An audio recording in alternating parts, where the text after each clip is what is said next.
दुर्गा मंदिर में नवरात्रि उत्सव की धूम थी। मंदिर में दर्शनों के लिए भक्तों की भीड़ लगी थी। मंदिर के पुजारी जी भक्तों के समक्ष मां दुर्गा के 9 रूपों का वर्णन कर रहे थे। देवी दुर्गा जो शक्ति का प्रतीक है, ममतामयी मां है। उन्हीं मां आदि शक्ति देवी दुर्गा के नवरात्रि व्रत और पूजा बहुत ही फलदायी है। नवरात्रि के दिनों में मां दुर्गा के नाम का जाप करने और मां दुर्गा के 9 रूपों की पूजा करने से मनुष्य के सारे पाप धुल जाते हैं, साथ ही जीवन के सारे दुख दूर हो जाते हैं। मां दुर्गा के नवरात्रि व्रत रखकर और उनकी पूजा करके मनुष्य जो भी मनोवांछित इच्छा रखकर अपनी झोली फैलाता है, मां दुर्गा उसकी झोली में खुशियां भर देती हैं। कहते हैं मां के द्वार से कोई भी भक्त खाली झोली वापस नहीं आता। मां दुर्गा अपने भक्तों की पुकार अवश्य सुनती हैं। दुष्टों का संहार करने तथा भक्तों का उद्धार करने के लिए मां दुर्गा ने 9 रूप धारण किए। मां दुर्गा का प्रथम रूप है देवी शैलपुत्री। नवरात्रि के पहले दिन मां शैलपुत्री की पूजा की जाती है। शैलपुत्री माता सती को कहा जाता है, जो माता का पहला अवतार था। सती राजा दक्ष की कन्या थी। राजा दक्ष द्वारा महादेव के अपमान के कारण माता सती ने पिता द्वारा किए गए यज्ञ की अग्नि में कूदकर खुद को भस्म कर लिया था। फिर अगले जन्म में पर्वतराज हिमालय की पुत्री के रूप में जन्म लिया और शैलपुत्री के नाम से जानी गई। बोलो मां शैलपुत्री की जय। नवरात्रि के दूसरे दिन मां ब्रह्मचारिणी की पूजा होती है। कहा जाता है भगवान शिव को पति रूप में पाने के लिए जब देवी पार्वती ने कठोर तपस्या की, वर्षों तक कठिन उपवास रखे और कई हजार वर्षों तक निर्जल और निराहार रहकर तपस्या की, माता के इस कठोर तप के बाद ही माता पार्वती ने महादेव को पति के रूप में प्राप्त किया था। इस कारण उनका दूसरा नाम ब्रह्मचारिणी पड़ा। बोलो मां ब्रह्मचारिणी की जय। माता का तीसरा स्वरूप चंद्र घंटा के नाम से प्रसिद्ध है। नवरात्रि के तीसरे दिन मां चंद्र घंटा की पूजा की जाती है। इनके मस्तक पर चंद्र के आकार का तिलक है। कहा जाता है कि विवाह के दिन भगवान शिव के रूप को देखकर उनके माता पिता और अतिथिगण भयभीत हो गए और देवी पार्वती की मां मैना देवी मूर्छित हो गईं। तब देवी पार्वती ने चंद्र घंटा का रूप धारण किया और भगवान शिव के पास पहुंच गई। उन्होंने बहुत विनम्रता से भगवान शिव से एक आकर्षक राजकुमार के रूप में प्रकट होने के लिए कहा, जिसके पश्चात दोनों का विवाह हो गया। तब से देवी पार्वती को शांति और क्षमा की देवी के रूप में उनके चंद्र घंटा अवतार में पूजा जाता है। बोलो मां चंद्र घंटा की जय। नवरात्रि का चौथा दिन माता कूष्मांडा को समर्पित माना गया है, जिनमें ब्रह्मांड को उत्पन्न करने की शक्ति व्याप्त हो। जो उदर से अंड तक माता अपने भीतर ब्रह्मांड को समेटे हुए हैं, उस शक्ति को कूष्मांडा कहा गया है। माता शक्ति स्वरूपा है, इसलिए उनका एक नाम कूष्मांडा है। बोलो मां कूष्मांडा की जय। कार्तिकेय माता पार्वती के पुत्र हैं, जिन्हें स्कंद के नाम से भी जाना जाता है। जो स्कंद की माता हैं, वो स्कंद माता कहलाती हैं। नवरात्रि के 5वें दिन स्कंद माता की पूजा की जाती है। इसीलिए माता का एक रूप स्कंद माता भी माना गया है। बोलो स्कंद माता की जय। नवरात्रि के 6ठे दिन माता कात्यायनी की पूजा की जाती है। ऋषि कात्यायन मां आदि शक्ति के परम भक्त थे। इनकी इच्छा थी कि देवी उनकी पुत्री के रूप में उनके घर पधारे। इसके लिए ऋषि कात्यायन ने वर्षों कठोर तपस्या की।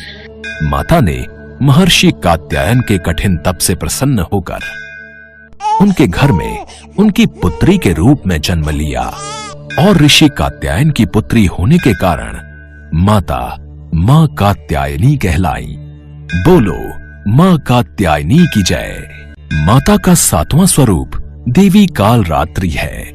नवरात्रि के 7वें दिन मां कालरात्रि की पूजा होती है। जब मां दुर्गा ने दैत्य रक्त बीज का संहार किया तो उसके शरीर से निकले रक्त से लाखों रक्त बीज दैत्य उत्पन्न हो गए। इसे देख देवी दुर्गा ने अपने तेज से देवी कालरात्रि को उत्पन्न किया। रक्त बीज के शरीर से निकलने वाले रक्त को मां कालरात्रि ने जमीन पर गिरने से पहले ही अपने मुख में भर लिया। तभी से माता के कालरात्रि रूप को पूजा जाने लगा। बोलो मां कालरात्रि की जय। माता का 8वां स्वरूप देवी महागौरी का है। नवरात्रि के 8वें दिन महागौरी की पूजा होती है। शिव को पाने के लिए जब माता पार्वती ने कठिन तप किया तो तप के प्रभाव से उनका रंग काला पड़ गया। तपस्या से प्रसन्न महादेव ने देवी पार्वती को पवित्र गंगा में स्नान करने के लिए कहा। गंगा के पवित्र जल से देवी पार्वती गौर वर्ण की हो गई। इस कारण माता का नाम महागौरी पड़ा। बोलो मां महागौरी की जय। नवरात्रि के 9वें दिन मां सिद्धिदात्री की पूजा होती है। मां दुर्गा का आखिरी स्वरूप मां सिद्धिदात्री है। ये मां दुर्गा की 9वीं शक्ति है। पुराणों के अनुसार भगवान भोलेनाथ ने भी सिद्धिदात्री की कृपा से ही समस्त सिद्धियों को प्राप्त किया था। इसी कारण वे जगत में अर्धनारीश्वर नाम से प्रसिद्ध हुए। मां सिद्धिदात्री की उपासना करने से भक्तों की सभी इच्छाएं पूर्ण होती हैं। इनकी पूजा करने से यश, धन और बल की प्राप्ति होती है। जो भी भक्त पूरे मन और श्रद्धा से मां सिद्धिदात्री की पूजा करते हैं उनके जीवन के सारे दुख दूर हो जाते हैं और अंत में मोक्ष की प्राप्ति होती है। बोलो मां सिद्धिदात्री की जय। भक्तों, आप सभी मां दुर्गा के 9 रूपों की पूजा करो। दुखियों की सहायता करो, गरीबों को दान पुण्य करो, सदैव सत्कर्म करो, कभी भी किसी से ईर्ष्या मत रखो, सदैव प्रेम से रहो और अच्छाई के मार्ग पर चलो तो आप सब भक्तों को मां का आशीर्वाद अवश्य प्राप्त होगा। जय मां दुर्गा। सभी भक्तों ने भी पुजारी जी के साथ मां दुर्गा के नाम का जयकारा लगाया। मां दुर्गा के नाम के जयकारे से पूरा मंदिर गूंज उठा।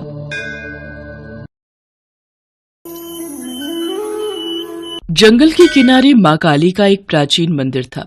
दिन के समय वहां भक्तों की भीड़ लगी रहती थी, पर शाम के समय मंदिर के पंडित जी मंदिर के द्वार पर ताला लगाकर पड़ोस के गांव में बने अपने घर चले जाते थे। एक दिन पंडित जी जब शाम की पूजा करके मंदिर का द्वार बंद करके घर जाने की तैयारी में थे, तभी वहां एक आदमी आ पहुंचा।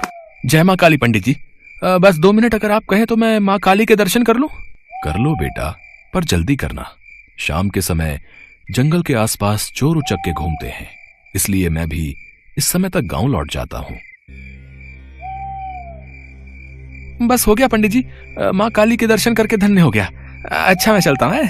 वास्तव में वो आदमी कोई साधारण इंसान नहीं था, बल्कि उसी जंगल के नजदीक बने एक दूसरे गांव में रहने वाला राजू नाम का चोर था। राजू कई दिनों से मां काली के मंदिर में चोरी करने के बारे में सोच रहा था। आज पंडित जी के जाने के बाद वो मंदिर का ताला तोड़कर मां काली के मंदिर में लगा सोने का घंटा चुरा लेता है। हे माँ काली, आप तो जानती हो चोरी करना मेरे लिए कितना जरूरी है। अगर मैंने चोरी नहीं की तो घर पर मेरी पत्नी और दोनों बच्चे भूख से मर जाएंगे। कई दिनों से मेरे घर में चूल्हा भी नहीं जला है, इसलिए मुझे क्षमा करना।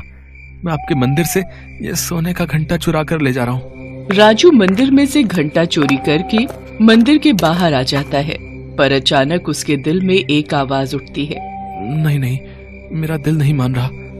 पता नहीं आज मंदिर में चोरी करते हुए मन बहुत बेचैन हो रहा है। मैंने कई बार बहुत से घरों में अमीर सेठ और पैसे वाले लोगों के घर में चोरी की है, पर कभी मेरा मन नहीं घबराया। आज ऐसा क्यों हो रहा है? कहीं ऐसा तो नहीं कि माँ काली मुझे कुछ कहना चाह रही हो? मैं ये घंटा चोरी नहीं कर सकता। काली माँ मुझे क्षमा करना। मैं आपके मंदिर में चोरी करने आया तो था, पर आपके दर्शन करके मेरा मन बदल गया। मैं आपसे वादा करता हूँ, मैं आज के बाद कभी भी चोरी नहीं करूंगा। पर देवी मैया, मैं बहुत गरीब हूँ। अपने परिवार का पालन पोषण सिर्फ इस चोरी के रुपयों से ही करता आया हूँ। मेरी सहायता करना माँ, मैं दोबारा अपना रास्ता भटक न जाऊं। जय काली मैया। राजू ने काली माता के मंदिर से वो घंटा नहीं चुराया।